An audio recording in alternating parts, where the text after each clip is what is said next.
It's Cageside with John Morgan.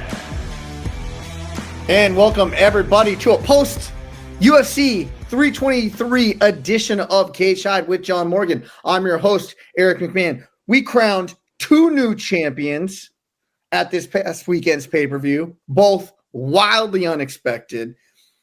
Me and John may take a victory lap at one point and pat ourselves on the back, but we still didn't pick the winners correctly, but we picked paths to victory correctly. With that being said, let's bring him in. His name is on the marquee. You can follow him at @JohnMorgan_MMA. What's up, man? What's going on, man? Yeah, listen, incredible action at UFC 323. We talked about it. Maybe people weren't super excited about going in, but man, hopefully you checked it out because it was great. I mean, from the very beginning, it was great, and it ended with craziness. And I'm assuming that you are going to get to that victory lap at some point. I would just hope that as you take that victory lap, that I'm not really a part of it, but if I could be on the sidecar, maybe, because you were the one that had the vision. Now, you definitely didn't think that it was going to be actually, but you had the vision, and all I said is you might be right. I can see it, but I didn't co-sign it. But if I can just jump in the sidecar as you're kind of making that victory lap on the motorcycle, I just like to be along. Well, here's what we did say, and we were both steadfast on this. If you get Petr Yan at that big of a disadvantage, I don't care who he's fighting. You take him. Right. There's a lot of people that made a lot of money because if you disrespecting a Petr Yan at a minus 300 with plus 300 with the comeback on the favorite Dvalishvili is like a minus 400, you take that bet. Now, listen, I don't bet on fights anymore at all, but I'm hip enough to this game, to the game of mixed martial arts, to know that when you are almost overtly disrespecting Petr Yan that way, you take that bet. Yeah, I agree. And I'm the same. It's funny because we're in the same boat. I like to talk about the betting lines because I look at them as like kind of a perception of how the public is seeing things and how people are interpreting a matchup. But I'm just like you, given my positions, I don't actually place wagers on the fights at all. But that did look like value to me. But it's tough, man. It's and we'll get into it. But man, Merab, over the past year had looked like, an almost unbeatable foe. And that's why we did say, like, hey, at the end of the day, I can't go against Merab Dvalishvili. But man, it is in retrospect, especially. I mean, it's easy in retrospect, but even going in, we did say Petr Yan, because I think some people, and again, the odds showed it, were just writing Petr Yan off and saying, hey, I saw this fight already, and it was one-sided, and it's going to be one-sided again. And I think we did, at the very least, tell you this is not going to be a one-sided fight. And hopefully some people did cash in big on that underdog, and I bet they were smiling for 25 minutes straight. Yeah, so I know there were people that cashed in, one of which is the nice lady who, she's new to the Grind City Media team. She posts our clips. Right. Her brother is like a super fan. He's probably watching this. Shout out, right? And she told me today that he took Petr Yan because of the odds. I love it. That's smart. Listen, that's smart. That's a hardcore that realizes, hey, because listen, I agree. Like, let's say that's a pick'em fight. I wouldn't say, hey, throw down money on Petr Yan at a pick'em price because Merab had looked pretty much unbeatable. Because we said it going in, like, look, Petr Yan, he said it. Like, look, man, I was in terrible shape that first time I was injured, and he's not the kind of guy to make excuses. He had looked incredible coming back to this. The win streak that he was on to get to this championship opportunity was huge. So he did not look like a plus 300 type of fighter. I just didn't expect him to. In that fight, he looked like he was the minus 400 favorite. That was a simple. He looked like Petr Yan via Uriah Faber. Petr Yan prior to the illegal knee that took his title. That's Petr Yan he looked like. Now, let's before we get into the fight, I want to know, like, you're sitting press row. What is the reaction going into 3, especially going into 4 and 5 around you of like, Merab hasn't won a round yet. I mean, some gave him a round, but let's be honest. He didn't win a round. He may have outpointed maybe around 48, 47, Let's throw it out the window. I think a lot of people got it right at 49-46 because you're giving the benefit of the doubt maybe on control time. But you're sitting there, and in reality, if we're watching this as a real fight, he hadn't won a round. Yeah. No, I agree. So, you was hearing the little chatter around me, and for the record, all three judges did give Merab round 1. Now, at the conclusion of round 1, I was like, I don't know if he won that or not. I'm not 100% sure he did. One judge gave Merab round 2. So one judge had it 2-0 after 2, which I was a little bit surprised. That was Derrick Cleary. But me personally, from my so there was a little chatter of, did he win this? Did he win that? But I was, the gentleman next to me who works for the Associated Press, he covers a lot of sports, so he doesn't necessarily cover just MMA to the point that he feels like an expert. So he turns to me and he's like, how do you have this thing? And I'm like, I think it could be 3-0, 4-0 right now, to be honest with you. I mean, I don't know. I'm not 100% sure Merab has even won a round. I definitely know he needs a finish. And so there was definitely an understanding of like, oh my gosh, this is completely getting away from Merab Dvalishvili. And I don't think anybody saw that type of domination. I mean, because I feel like it was domination. It got fight of the night. And Merab Dvalishvili, an absolute stud. But I felt like, honestly, it was pretty much domination. Let's call it what it was. And no disrespect to Merab, because when people think domination, they're thinking 10-8s and this, that, and the other. Not that. Not that. He dictated everything he wanted to dictate. He shucked off takedowns. He got his own. He outpointed and he outstruck, and he had the damage on his side. He dominated the fight. I love the way you explain that, because you're right. I'm not to the point of saying like I thought Merab was almost finished several times. Although I will say with some of those body shots, boy, he was trying to keep the audio on him, dude. Oh, he was trying to keep that poker face, but it was so clear from the body language that he just. What was that one where Merab literally goes, ah? Yeah, what round was that?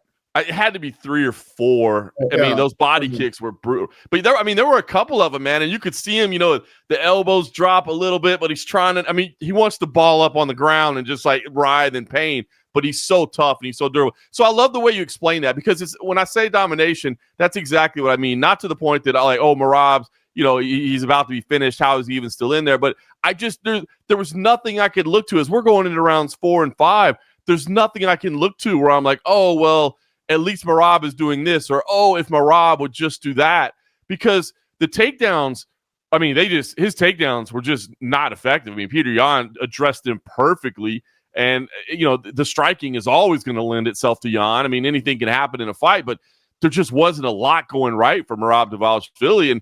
And again, I don't want to just say it was like a bad night for Merab, because I've seen a lot of people saying, what about the fact that he was trying to fight for the 4th time in a year? That's too much. I didn't get the feeling that he was exhausted or injured or anything like that. I just felt like it was ineffective, and Petr Yan executed a perfect fight. And I think people were claiming that because he was wearing the damage, right? Which you don't see Merab wear a lot of damage. So let's recap how we got here now, right? And me and you really enjoy breaking down fights, primarily breaking them down. Like, what are our paths to victory? And this is where, listen, I could give myself a pat on the back. We posted the clip. It got a lot of views on social media about, hey, Petr Yan has to wrestle Merab to have a chance at winning this fight. And I said, that's his path to victory. The comments lit up. You're an idiot. You're an idiot. You're an idiot. You're an idiot. And I think maybe on face value, it sounds stupid until you think fighting IQ wise, what we really meant by that and what I really meant by that. And, PFL fighter Justin Wetzel chimed in on the comments and he says, you're exactly right. Like, you have to put him on the defensive. And really that's how you have to fight Merab Dvalishvili. When you are crowding his space, when you are putting him on the defensive, when you are clinching him, that's what I mean by wrestling. And then a takedown comes. And so now he can't freely just run you down like he does everybody else. Now he's being a little bit more defensive. Do we want to give let's just give the stats here really quick on takedowns. Okay. So Petr Yan, no takedown attempts in round 1. Merab, 0 of 8. Round 2, Merab, 0 of 5. Petr Yan, 1 of 1. So now this clinching, this space, this condensed version of fighting it's taking place. Merab, 2 of 7 in round 3 on takedown attempts, but Petr Yan, he's 1 of 2. So now let's say we're up, takedowns are 2-2, very even contest in that regard. Strikes, we'll get there. Okay. Merab, round 4, 0 of 4. Petr, 1 of 2. Round 5, 0 of 5, 2 of 4. So he's hitting 5 of his 8 takedowns in this fight is Yan, and very little of a lot for Merab Dvalishvili. And that is what I was talking about. When you have these ultra fighters that only know to go one way, and that is forward like a damn banshee or a machine, as they say, you have to find a way to combat that.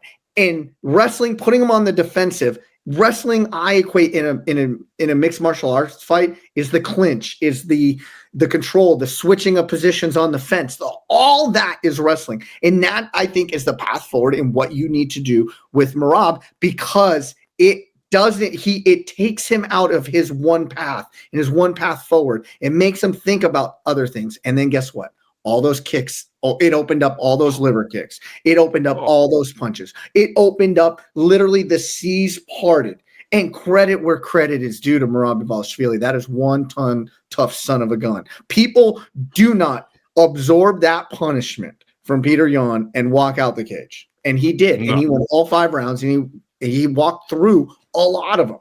But wrestling-wise, it was the key to victory. And it was the path to victory. And we're not talking about wrestling as just, can you take them down to the ground? That's not what we're talking about here. It's what wrestling entails, all of it. Yeah, no, I think that's a great point, because I think traditionally, when you think of somebody that's a standout wrestler, what you think is sprawl and brawl, right? You know what I mean? Like, hold on, I just got to defend, push him away, separate, and go again, because eventually he's going to get tired. Eventually he's going to get exhausted. Eventually he's going to get frustrated, and he won't do that anymore. And as we said, Merab doesn't fit that mold. He doesn't get tired. He doesn't get exhausted. He doesn't get frustrated. He's just going to keep shooting. To your point, the stats, that little of many, 2 of 29 is the official count on the takedowns. 2 of 29. So, yeah, no, you nailed it. I think I don't want to say, well, no, I mean, I will say, I think a blueprint has been laid. You know what I mean? I think people will take away from this and see, like, hey, that is how you beat Merab Dvalishvili. It's not the sprawl and brawl. You have to be willing to engage. You have to be able to counter him. You have to put him on the defensive. And Yan, I mean, look, if this thing does go to a trilogy at some point, and I don't think it's going immediately to a trilogy, number one, Merab does probably need some time off. He took a lot of damage, and he fought a lot in 2025. So he probably does need some time off. And listen, man, there's some fresh matchups now. The bantamweight division has a total new look. And let's add to the fact as well that Petr Yan was a little bit salty after the fact. He was like, hey, you're asking me about a trilogy fight. When I lost my title, I had to fight 3 times before I got another championship fight. He's since kind of softened and said, listen, if they want me to fight him, I will. He was a great champion. He did beat everybody at the top of the division. But his initial reaction was like, step back. I had to fight 3 times. You can go fight at least twice. But I just don't see the UFC going immediately back in that direction anyway, nor do I see Merab being ready to go in 3 months. So, but if this thing does get to a trilogy at some point, they meet again, boy, people are going to have a whole lot of an interesting way to think about it. I mean, have we seen – I can't think of too many situations where you've had a rematch so one-sided in the opposite direction. I mean, we've seen these 2 guys together for 10 rounds. We've seen one guy completely dominant for 5 and another guy completely dominant for 5. So if they do meet up again down the road, that's going to be a fun one to break down, because I think you're going to have to really be looking at their recent form at that point. I agree. A blueprint has been made. And, I predicted the path to victory correctly. I predicted the fight wrong. I still thought Merab was going to win this, but I only thought this could be the only plausible. In my opinion, it was the only plausible path to victory. And we also said, if you're going to do this, you have to execute flawlessly. And damn say, it was one of the most executed flawless fights, high stakes, that you could, I mean, I'm sure they're out there, but right now it's such top of mind that I can't think of somebody who was so underdogged, who was given no shot to come out and fight the perfect fight in the way that nobody said could be fought against a dominant champion that way. And that's what it is, right? It's the circumstances around it. I think most people, the gold standard of like the best championship performance, especially in that division, was when Cody Garbrandt beat Dominic Cruz, right? Like that Cody Garbrandt that's out there, Ali shuffling and dancing. I mean, that is one of the greatest performances we've ever seen. And I think that's kind of the gold standard. But I love what you're saying because we said it. To beat this guy, you have to be flawless. And he was flawless. And to do it against the guy who had dominated you so thoroughly, a guy that had beaten you and that because of him, everybody had kind of thrown you to the wayside and been like, well, that guy's never good. I mean, it's just everything that was involved in this. The year that Merab Dvalishvili was having, the records that he was setting, all these things, this was just flawless execution. In the post-fight press conference, I was asking Dana White about it. I'm like, to me, it was a masterclass. You literally just can't draw it up and execute any better than what he did. And you saw it from minute 1 to minute 25. I mean, it was so evident from the start of that fight that Yan was going to be so aggressive, was going to be pushing forward, and that Merab was going to be ineffective with his takedowns. And there was no adjustments that were made or could be made. Like, listen, we saw Henry Cejudo take down Merab. I can't really think of any others, really, but this is the one thing that kind of surprised me a little bit. How many times have we saw Merab really moving backwards? How many times have we saw Merab with his back against the fence? I can't recall. Not many. Not very many. You just can't. This was just great. I was just in awe. I literally for 25 minutes was just absolutely in awe, man. It was an honor to sit there cage side for that. I'm just like, man, I almost wanted to apologize to Yan for saying he wasn't going to get it done because we talked about coming in. I said, listen, I do believe that Yan was hurt. I do believe he is better. I do, I said, but at the end of the day, I was like, but I just can't get over the hump, man. I just can't get over the hump. I think Merab's that good. Well, Petr Yan's that good as well. History is your great predictor, right? Like nothing in the history of either one of these guys, we both said that the line was skewed. But in the history of what we've seen, nobody in their right mind to say Petr Yan is going to come out and win 5 out of 5 rounds, or at least at minimum 4 or 5. Yeah. But so, you could apologize, but everybody else on the face of the earth agreed with you. Yeah, I agree. It was great, man. It was, and listen, it does look from a UFC perspective. Like, again, the UFC, and I've talked to Dana White about this personally. Like the UFC can't have all their eggs in one basket. It's not WWE where you can create the winner that you want. You know what I mean? It's like you have to be okay with either person winning. But I've got to think at least a little bit on the inside that they think this is fun, right? Because now you've got all these fresh everything that Merab was going to do moving forward centered mostly around rematches and fights that we've already seen. You know what I mean? And not that there's anything wrong with this was a rematch and it turned out completely different. But we said going in, the fan appetite for fresh matchups is always better than rematches. And so I think, this just freshens up the division. Not that I'm saying the UFC would prefer Petr Yan to be champion over Merab Dvalishvili. No, Merab is a star. This was a tough one for him, but he had gotten over with the fans, his social media, his spirit, his attitude, they were over. But now you've got a whole slate of fresh matchups that you can put together. And I think that's fun for the fans when it's fights that they haven't seen before. Here is the funness of what can come out of this division now. You had yesterday O'Malley saying, sorry, Song, you're out. You're out. Now obviously that fight's already booked. It ain't happening. But listen, I was predicting a Dvalishvili win. And then out of that win, I was predicting a rematch with Usman. Mm-hmm. Okay? Because I feel that Usman was, and I think I said this, I said Usman is going to implement this strategy. Instead of blowing himself out in round 1 or 2, just trying to overwhelm him with strikes like he did in that first fight, I think he learned his lesson. And he's going to implement that, and it'll be a completely different fight. So I was excited to see that Usman and Merab fight.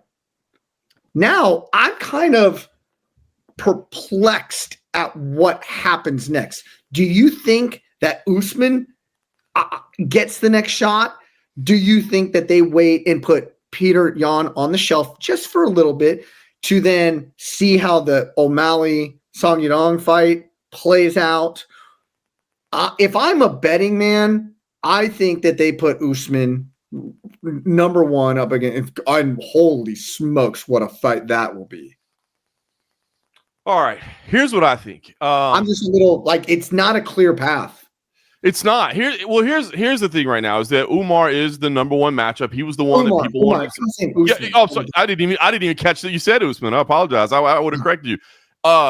Umar is the number one. There's no question. Umar's the number one contender right now, right? So he deserves it. And you're right. I mean, I think most people thought, okay, if he wins this, if Merab comes out of this victorious, him and Umar have, the rematch, they do it again. Umar, we thought that was one. So by all reasons, he's number one, right? But by all reasons, Arman Sarukin is number one at 155 pounds, and he didn't get the title shot either. So if I'm being honest with you, I think the UFC waits to see what happens with Sean O'Malley and Song Yadong, because I said how much that the UFC probably likes having this fresh matchups available. Well, it wouldn't be a fresh matchup, but I think they would love to see Petr Yan and Sean O'Malley run it back, because two things. Number one, those guys don't like each other. They're already chirping at each other. They have a history, very, very closely contested fight, very controversial decision. They both, very controversial. And so they both will chirp at each other. But the other thing that does is it does give Sean O'Malley an opportunity to be champion again. And let's be honest, in the same way that we said previously, right, that Conor McGregor has no business being in a championship fight right now or anything like that, but it's better when he's involved. Look, when Sean O'Malley has a belt over his shoulder or around his waist, it's better for the bantamweight division, man. And I mean, no disrespect, he's just the most marketable guy in the division. He's got the biggest presence. I'm not saying he deserves a championship shot over anybody else. I'm not saying that, other people being champions isn't good for the division, but I'm just saying the biggest star is Sean O'Malley. And so because of that, I think they wait. And you're not waiting that long, right? I mean, you're waiting.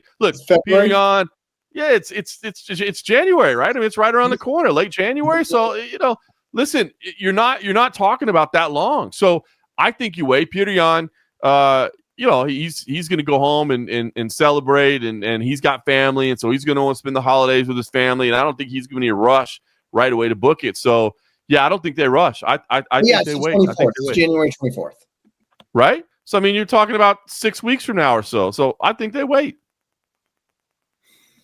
And then if something were to happen, somebody gets injured, now you got Umar just ready to go. That's it. Now, listen, so if Sean O'Malley wins, he might jump the line. If Song Yadong wins, but he wins like spectacularly, and if they're going to China especially or what, what I mean, there's, they talked about maybe doing an event, and we'll get to obviously what happened in the co-main event, but coming out of that, Dana White talked about, we started kicking around the idea of going to Japan. So maybe, obviously it's a different country, but over in Asia, the Russian, the Chinese, and fighter in Japan, who knows? There's lots of things that can happen. But I would say, unfortunately for Umar Nurmagomedov, as deserving as he is, sitting in that number one contender spot, listen, we've seen it. We've seen it we talked about the fights that are being announced right now. Diego Lopez at 145 pounds, skipping over Mosar Evloev. We're just seeing it right now. Paramount Plus, $7 billion. They're going to want to see the biggest stars possible. Yeah, it was 7.7 and 1.1 a year. They're going to want to see those stars as much as they can. So I think that's just the reality of the situation right now. Yeah, there's Paramount got some fingerprints on this for sure.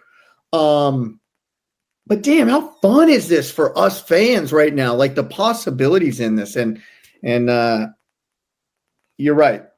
We definitely say it on this show. When certain players are involved, things are better. When the Yankees are involved, MLB's better, Lakers, NBA, and then the superstars in MMA, it's just better, and we're going to want to see that. So to recap this, flawless performance by Petr Yan, and O'Malley has the golden ticket right now. He really has the golden ticket with no path back to the title. Petr Yan gave him the fast lane back, and he's got to take care of Song Yadong. No easy task, but he's got the fast lane to it. And I 100% agree. I think that's you wait and see what happens there, and now you're booking possibly a White House card. Can you believe it? By the way, can we? I just gotta say, so Donald Trump was quoted as saying that the UFC will have 8 or 9 championship matchups on the day, and all the websites are running with it. I don't think Donald Trump, Donald Trump, as much as he loves mixed martial arts in the UFC, he's not in the matchmaker room, and I think maybe he got now I could be wrong. Time will tell. We'll sit back and see. I just can't see the UFC booking 9 title fights on one card. Number one, I mean, it would just ruin the rest of the schedule and everything around it. So I mean, you would essentially screw up the entire year. I didn't hear 8 or 9. What I heard is more championship fights on one card than ever before. So I saw some of the quotes. I saw some of the quotes that side, and I didn't see. And by the way, I'm looking at this from stories that I read. I haven't even heard the quote from him, but I saw 8 or 9. I think he just means like 8 or 9 when he says championship matchups. He's talking about like top level matchups, the biggest names, you know what I mean. So yeah, I just want to put that there because I was a little bit surprised that everybody was running with that as like fact, like. So number one, it wouldn't make sense because it screw up the whole schedule. But you may say, well, this is a once-in-a-lifetime event. We'll screw up the rest of the schedule. And it's not like Paramount doesn't get the one-time event. Money's guaranteed, John Morgan. That's what I'm saying. It's all there. But I also just don't forget, like, the length of a night. If you had 9 5-round fights on a card, you would be there forever. So I don't think that was quoted correctly, but I just want to put that out there. Yeah. I mean, you just think about the main card, all championship fights, if they went to the decision. Yeah, even that's super long. You know what I mean? You would atrophy your own show because people would be tuning out at that point. Absolutely. And and let's just talk about it from like a commission perspective, right? Like, would you want one referee overseeing? I mean, how many referees do you trust to oversee UFC championship matchups? Not a lot, right? There's only a handful that get those UFC championship opportunities. Throw him in there. But so there's only a handful of them, and how many would you want them doing in a night? So even from a logic perspective. So anyway, I just want to put that out there because I know that's going to be interesting because I'm not even sure. Is there a DC commission? There is actually. It's not a big commission. Mario Yamasaki is actually a part of the DC commission because I've been out there a couple times with PFL. PFL did some big events out there. Yeah, Mario Yamasaki's there. It's an old name there that's involved in this. They do have a commission, but not a big commission. They don't have a lot of like obviously they don't have a pool of refs that's only like their in-state refs or whatever. So they're bringing everybody in. Joshua Van, new Joshua Van. Now recap. I said, why are the odds so big on the Dvalishvili card? And then I said, why are the odds not farther apart on this Joshua Van? And he weathered a little bit of a storm right out the gates. And then, listen, let's say what it is. It was a fluke injury. It was a fluke injury. But it was caused by Joshua Van doing something. And catching a kick, dumping him. So to say that this is just 100% fluke, is also negating the fact that you could say Pantoja could have Granbied out of it, could have done a lot of things. Like it was to a degree caused by something. Now, you don't see that ever. So that is flukish, but it was caused by something. And Joshua Van's good, man. This is something that has to be run back, but it's a wait and see what Pantoja's real health is like. I know they popped it back in right there, but as Dana White so correctly put it, when you're dealing with a separation, putting it back in is the least of the problem. It's what happened with everything around it. So it's hard to break down and talk about this fight because, we just have an end new because of 26 seconds. Yeah, into round number 1, something happens. It's a shame too because what we saw in 26 seconds looked like it was going to be a heck of a lot of fun, didn't it? I mean, Pantoja comes out throwing. Obviously, Van's going to throw as well. It was shaping up to be a fun fight, and what little we got to see. I'm with you. It is a weird. Like you see people. I mean, it's easy to say, well, gosh, Pantoja should have known you don't post like that. That's the risk you make when you post like that. But hey, it's like bang, bang. Yeah, and it's instinct, right? Exactly. So, and again, it's like you said, it's not like, to me, a freak injury. I mean, it is, I love the way you say fluke injury. You're right, but freak injury to me would be like you take a step forward and roll your ankle and break something like the opponent didn't even touch you. Like Joshua Van did have something to do with it. So it's unfortunate. It's I mean, if Pantoja comes back and goes on another 10 fight win streak or whatever, you kind of write this one off. You know what I mean? It's almost like when Tom Aspinall lost to Curtis Blades, you don't really look at that as a loss. But I do want to, and you've been to enough jiu-jitsu classes with your son, yeah. with your son, and to know this. What do we do every single jiu-jitsu class? Break falls. You break falls. Practice your break falls. So you don't post, and you practice your judo rolls yep. to roll over that shoulder for instances like this. You roll over that start shoulder. of every class. Start of every single class.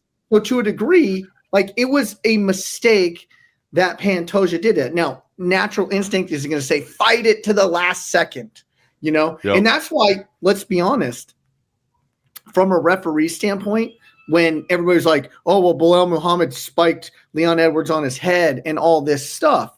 The technique is to pick him up, and if there's the rotation in the arc, the person should be judo rolling out of it or Granby rolling out of it or all this stuff. And that's why we never call a spiking when there's arc on something, is because the fighter should be trained to know that he has the options to do something. Now, it's not an apples to apples, but Pantoja should have known he has the options to do a couple things out of that. And he didn't do it because he chose to fight it till the last second. And it ultimately cost him, which was, a freakish injury, however we want to say, but it was caused by maybe not the right technique at the right exact time. I mean, you could do that 100 times, and the other 99, or maybe even all 100, your arm's fine. You're not supposed to do it that way, and that's the reason why you're not supposed to do it that way. And that's exactly what I said, why you practice it at the beginning of every jiu-jitsu class. So it's damn unfortunate for Pantoja. Heartbreaking. I will say I love the quote from Dana White at the post-fight press conference. He said Joshua Van was apologizing to him backstage, saying, I'm sorry, my bad. I didn't mean for it to happen like this. And Dana White said, and I told him, hey, there's no bad way to win a fight. There's bad ways to lose a fight. And for Alexandre Pantoja, that is an awful, heartbreaking, terrible, just, nightmare way to lose your championship in that manner. But to win it, it is what it is, brother. You won the fight. It's yours. You're the champ. And I love Van, and I asked him, I was like, hey, what do you say to people that may look at you and be like, he's not a real champion. That's a fluke. It doesn't count. And he just said, I tell him, F you. You know what I mean? Like, I won the fight. I won the fight. I'm here. And it goes to show you, man, Josh Van took chances on himself on this rise, right? He was there, man. He took the fight. He stayed busy. He kept moving up. He took tough matchups. And here he is, man. And you got to be happy for the guy, man. Kid literally changed his life over the course of a year and a half. Comes off a year.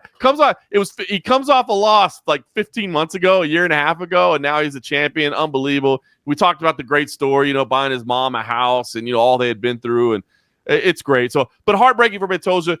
You said it. Got to run it back, Van. And I love Van, classy, man. He's like, dude, we have to run this back. Like, he's a legend. We have to run this back. But everybody was quick to say we have to run it back. But that don't mean we got to run it back next, because I might be ready to fight before he's ready to fight. And if so, it looks like Tatsuro Taira will be the man that will be willing to step in. There's some other flyweights that may have something to say about that, but it seems to be the way they're looking right now. He's next. He's next. He finishes for the first time ever being finished, Brandon Moreno. Never finished in his career. Crazy. And he finishes him, flattens him out, and pounds him out. Crazy. I saw a lot of people that were frustrated with the stoppage, and I get it. I understand it, especially a guy like Moreno. You know how tough he is. I get it. But he was also face down, taking 8 or 9 consecutive punches to the head. So I get it why some people might say they wanted to see it go on. High stakes, legend, former champ, et cetera, et cetera. But, man, when you're face down and taking shots to the head, man, you don't get a super long leash. And I'm going to tell you why. And I guarantee you, if Mark Smith was on this show with us, he would say the same exact thing. You can be tough as you want. You can be building up all you want. You can be covering up for a lot. But when you are not tracking, because you're face down, when you are not tracking where and when they're coming, and then you're getting hit, what it only takes one to severely alter the course of somebody's life. Yep. And you can't defend those shots intelligently. This isn't intelligently. And then guess what? To build up, you have to do this. You have to bring these hearts, which is opening it up. So when you are not tracking a shot, there is a short leash. And this is coming from a licensed professional, right? That, listen, there are key indicators that we are going to look for. Are you tracking or are you not? A lot of people wanted to give Jason Herzog a lot of crap over the Teixeira Derrick Lewis stoppage. But guess what? The only reason Teixeira was able to turn around is because Jason Herzog pulled Derrick Lewis off of him because he wasn't tracking any of the shots. And it takes one to severely injure. And in the case of Derrick Lewis, possibly kill you. Yeah. Well, listen. Get off of anybody's back about bad stoppages. Is it a bad stoppage maybe in hindsight that Brandon Moreno is so tough? Maybe. But that doesn't mean it's a bad stoppage. That just means maybe Mark Smith should have been thinking, this is Brandon Moreno and he's so tough and he comes back. No. I think that's such a great point, man. And obviously, I've never been formally trained, but I've been around a lot of fights and had a lot of conversations. And they said, we're not visually tracking, your opponent when you got your back turned to him, man. That's not a good thing. By the way, since you brought up the name Derrick Lewis, I know we got some more to talk about this, but did you see the face-off with Derrick Lewis and Waldo Cortes-Acosta? Yes. And by the way, how Waldo? It's hard Cortes-Acosta. to renames it.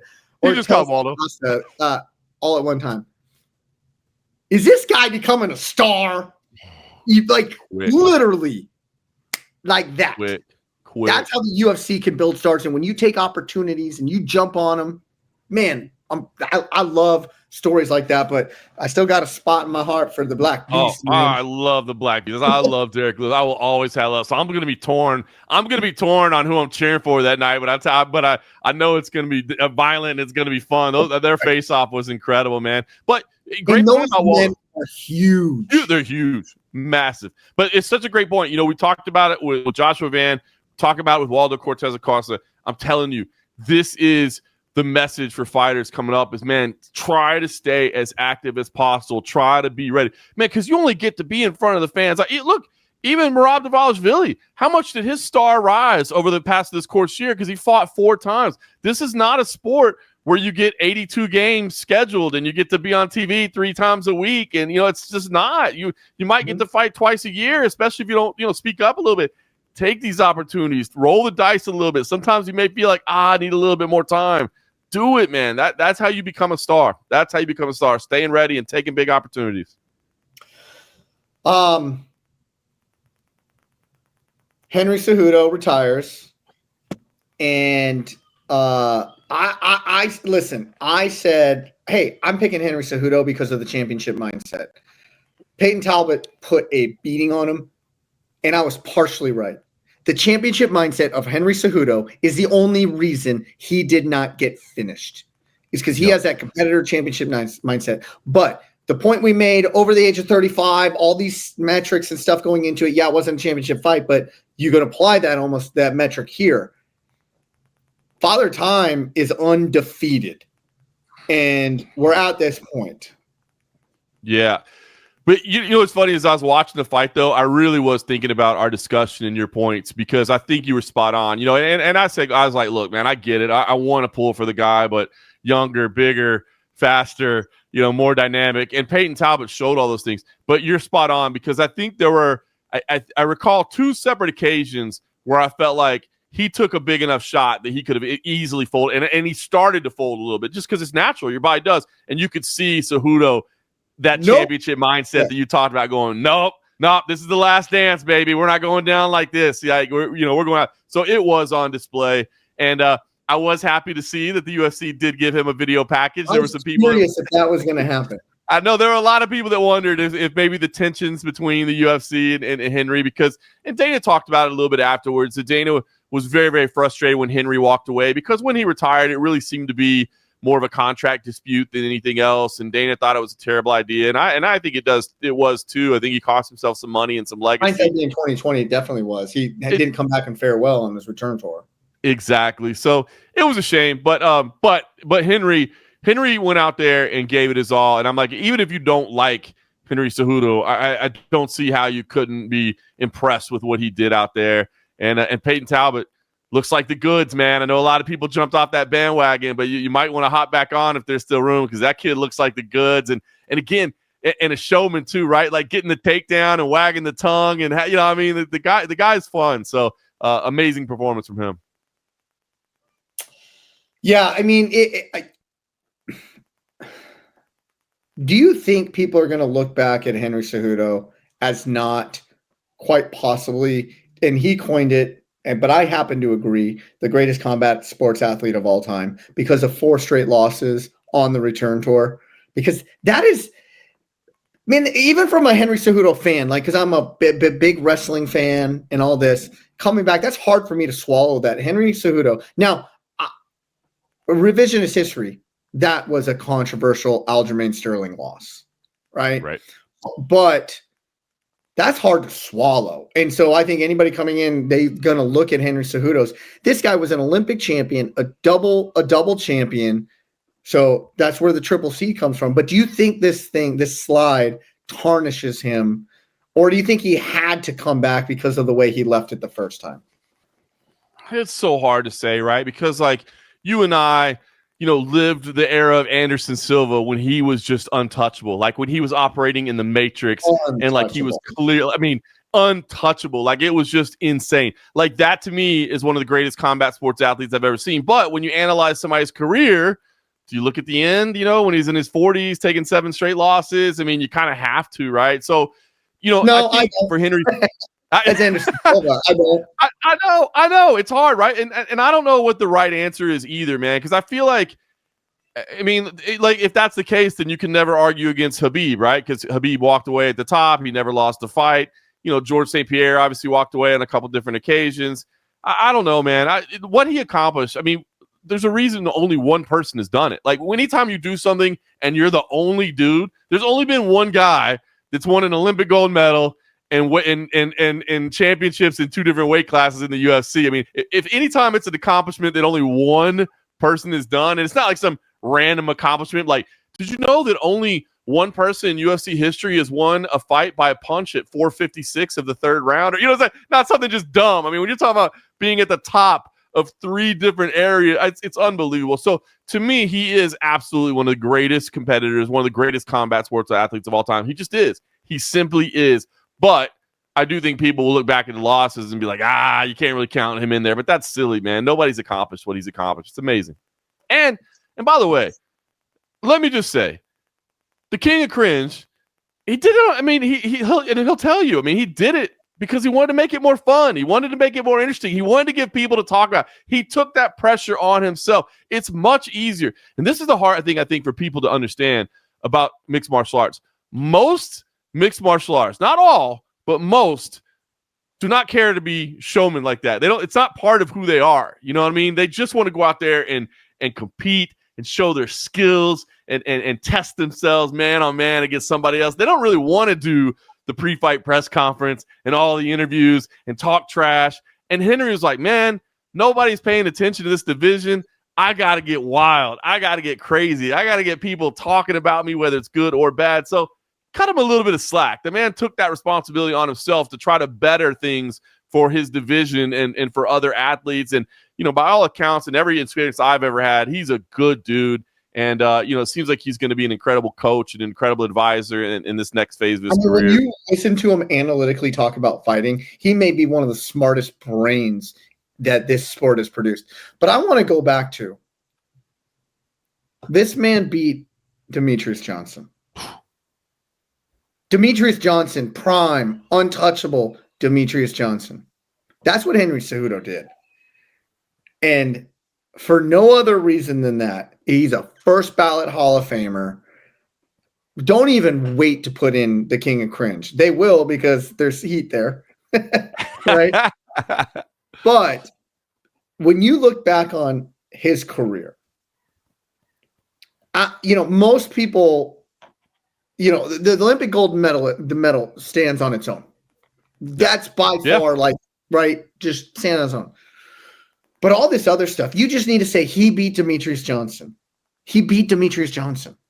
That's all you need to say about the greatness of Henry Cejudo. He beat Mighty Mouse. It's crazy. That run of, Marlon Moraes obviously will not be remembered as one of the all-time greats, but he was one of the most durable, toughest dudes during his prime, man. Marlon Moraes was a scary dude.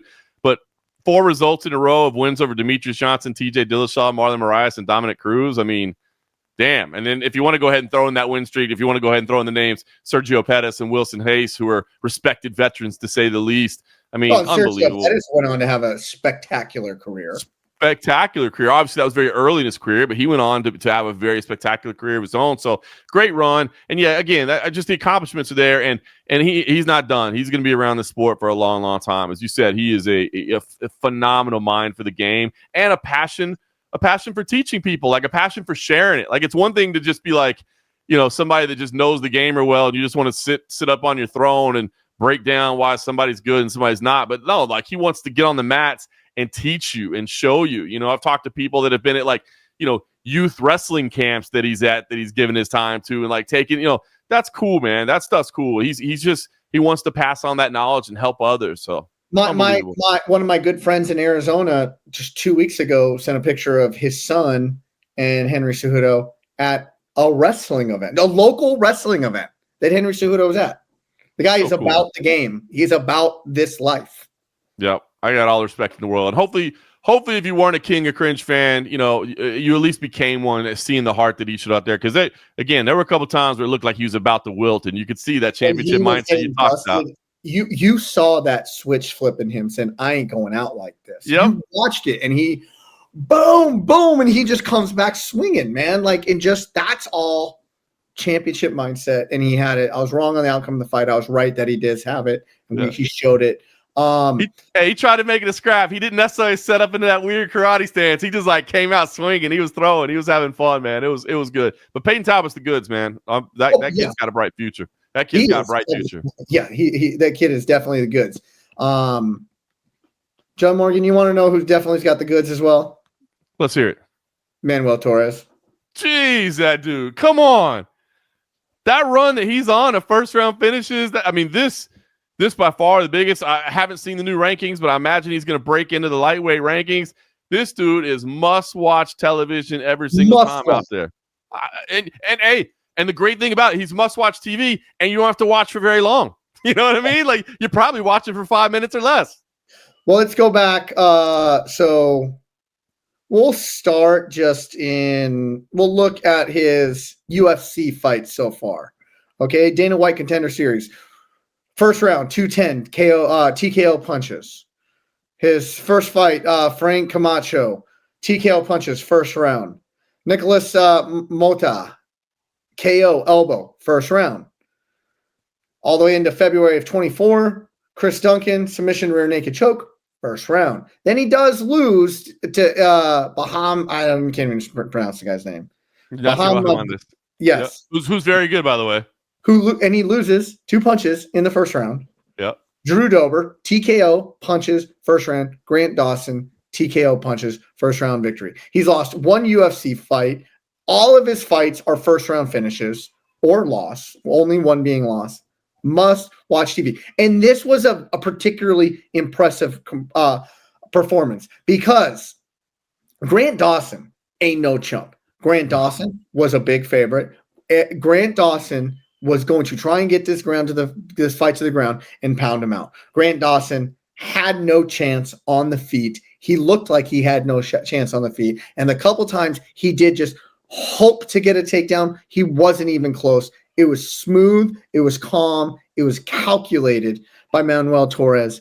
And when that uppercut, boom, come through the guard, it splattered his nose. There was no coming back from it.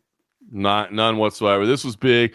Bummed for Grant Dawson. Obviously, Grant Dawson's been one of those guys that, he's a consummate professional, man. He's a student of the game, and he's been kind of hanging around that top 15 in and out, on the cusp of really being something and becoming something. And, this obviously shut that down for him for a while. But Manuel Torres he's so fun, man. He's fun to watch fight. That's exactly what fight fans look at. This prelims, these prelims from start to finish, there was all the intrigue and all the storylines on the main card and so much drama and the weirdness of the co-main and et cetera, et cetera.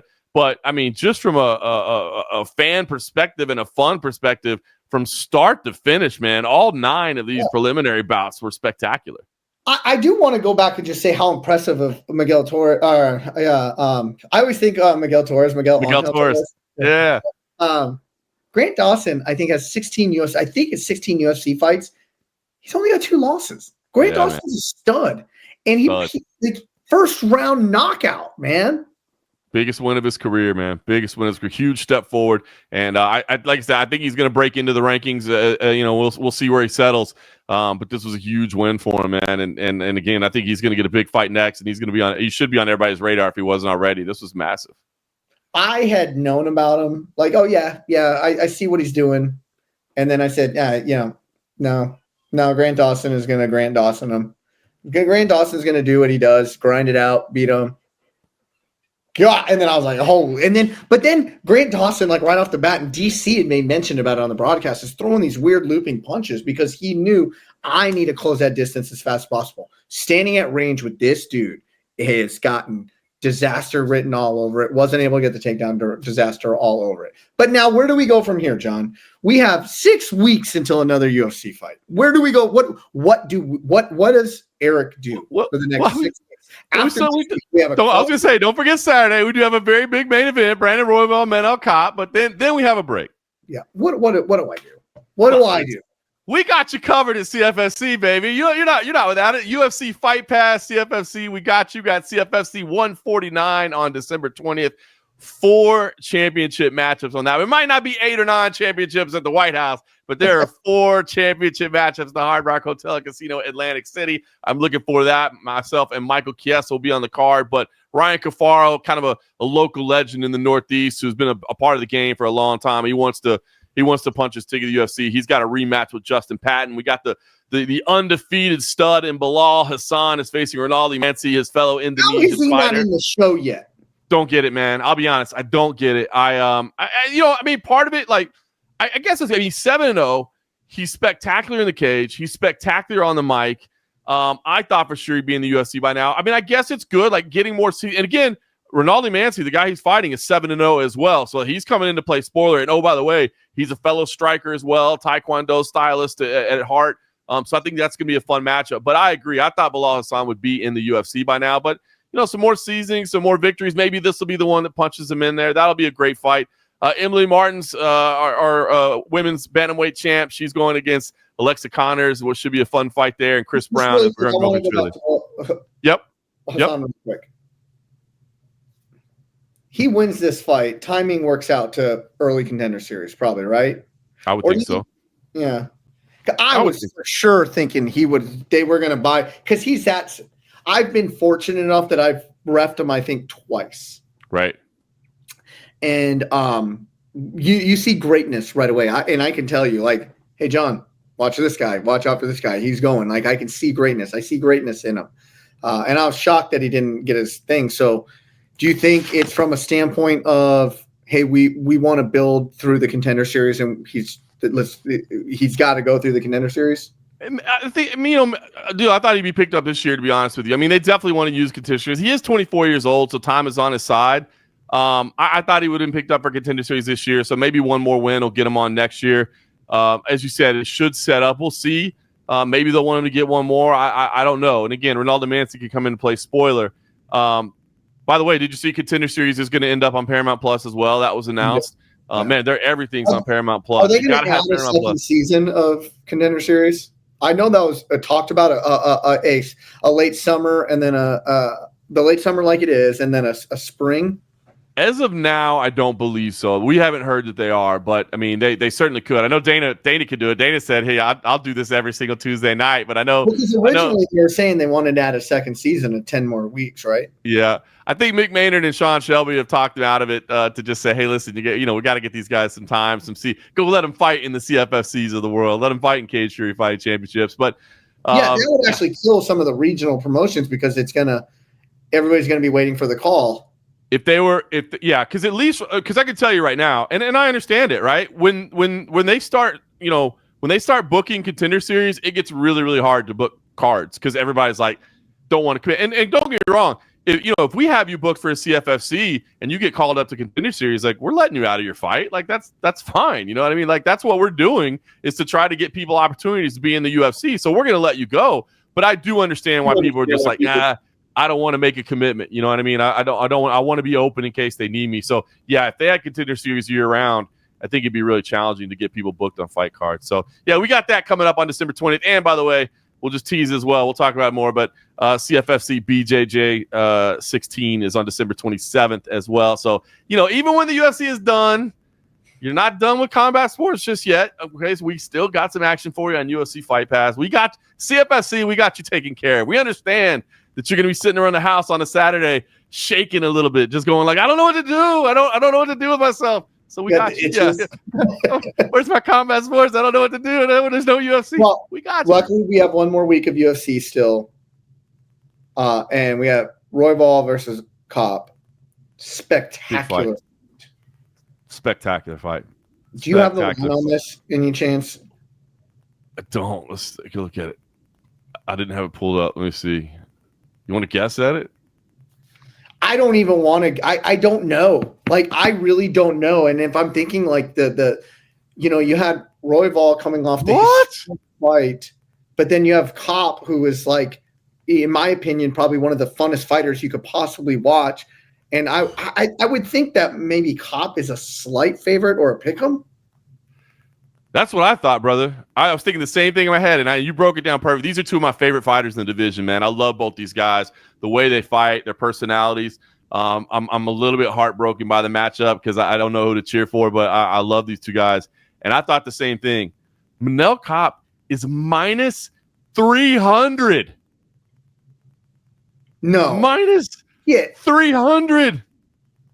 What?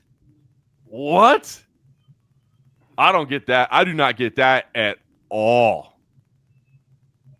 Wow. I'm speechless on that line. Well, I know. Listen, if I'm going to make sense of this, is Manel Cape is his hands are so fast. He's so dynamic, right? Yep. And Joshua Van essentially beat Royval to the punch. Yep. In the epic fight.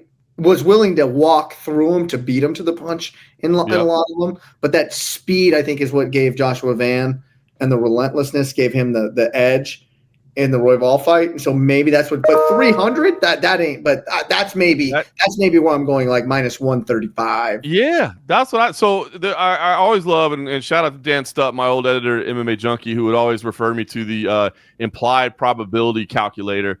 So if you take an odds, you can take the money line, you can type it in, or you can see what that means in terms of the implied probability. And minus 300 means a 75% implied probability rate of a victory for Manel Cape that he wins the fight, or for Manel Cape that he wins the fight 3 out of 4 times. So I don't know, man. I mean, I guess I don't know. I'd probably lean Manel slightly as well, and I think you laid out exactly why. That just surprises me a lot. And again, I'll admit I got Brandon Royval has got a spot in my heart, man. I love his walkout song. I love Raw Dog. I love his attitude. I love the way he keeps it real. I mean, I don't know if with you. Yeah, he's so funny. I remember, the quote that he gave recently where he was like, he's like the only dude that said he doesn't want to fight at the White House. He's like, that sounds like some Hunger Games stuff to me, dude. Like us fighting out there on the White House lawn in front of a bunch of rich people. He's like, I'm not doing that, So he's a trip, man. He's a trip. I remember one interview. Are you going to be in? Yeah, I'll be there. It's at the Apex, so I'll be there this weekend. So that's all I got going on. Like I said, we got the 2 events coming up the next 2 weeks, but I'll be there at the Apex and checking it out on Vegas. As you said, 6-week break between UFC events. We'll keep you busy at CFFC, but I'll be at the last one of the year. How about you? NBA, obviously, full swing NBA season. Homestand, or you got some road games, or what's going on? Yeah, I mean, I got a game Friday night. Just came off of a homestand. Got the rest of this week off until Friday night, and then got a couple games again. But you've been busy. Well, if you're off, then you're probably not doing anything, right? You're just sitting around the house, hanging out, just watching TV. Yeah, but no, in between, I got to go up to Nashville, do a couple events up there. I got to operate my gym, Fit Defense of Collierville. Check us out. Nice. And yeah, product placement, solid. Yeah. Product placement, solid. 3 kids, 6 and under, too. That's all I got to say. I don't know how you do it, brother. I don't know how you do it. I got 1 at 13, and that's enough for me. Hey, I will got to say this, though. Coming up in January, we are there's a first ever Ferguson Invitational. If you guys watch the show, one of my business partner, my best friend, David Ferguson, legend in the MMA game, passed away. He's widely respected. We're now running a show, the Ferguson Invitational. It's going to be a black tie only event. There's some high level pros are coming in and fighting on it for free because of the respect, or at very minimal after expenses, just for the respect they had from them. I had referees reach out from other states saying, I'll help you out on this. Wow. People are so in January, I'll give more details on that. But every dime is going to the Sina Magowitz Foundation, which is right now like the leading money builder and recognition for pancreatic cancer, which David passed away to. So that's pretty cool. Keep an eye out for it. I'll share some more details. And if anybody wants to help in any way, shape, or form, we'll gladly take any of it. So. That's awesome, man. It's I know how much he meant to the community, especially in your area, and I know how much his passing kind of resonated with everybody. So it's cool that you're keeping the memory alive and doing something good with it. Yeah, man. It's getting the Mississippi Athletic Commission taking no gate tax, no nothing. They're licensing refs from another ref from another state. Who I just made a call. I said, this guy was a friend. He's a good ref. Are you down? And they said, yeah. I said, they no licensing fee. I mean, everything. So this is all donating everything. So it's going to be super, super cool. Hey, when a government is willing to give away some guaranteed tax money, you know what I'm saying? Like, it's big time at that point. When they're like, no, you owe us those taxes, but don't sweat it, brother. That's a big thing. That man meant something. Yeah. So anyways, with that being said, for John Morgan, I'm Eric McMahon. Enjoy the fights.